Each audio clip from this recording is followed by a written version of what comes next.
shaqayn baan lahayn wax badan baan soo wada qabanay dal iyo diin iyo maaragtay iyo dawlad baa naga dhaxaysa marka sheekhu inuu maaragtay yani ku degdego arrin noocaas oo kale ah oo darajadaas leh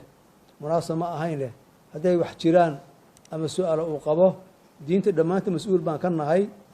diinta dhammaanteen baa wada waardiyeynayna caqiidada kulligeen baa wada waardiyeynayna haddii wax dhibaato ay jiraan ama nabiga sallallahu alayhi wasallam loo gafay ama diinta loo gafay in waxay ahayd maxaan ku yiraahaa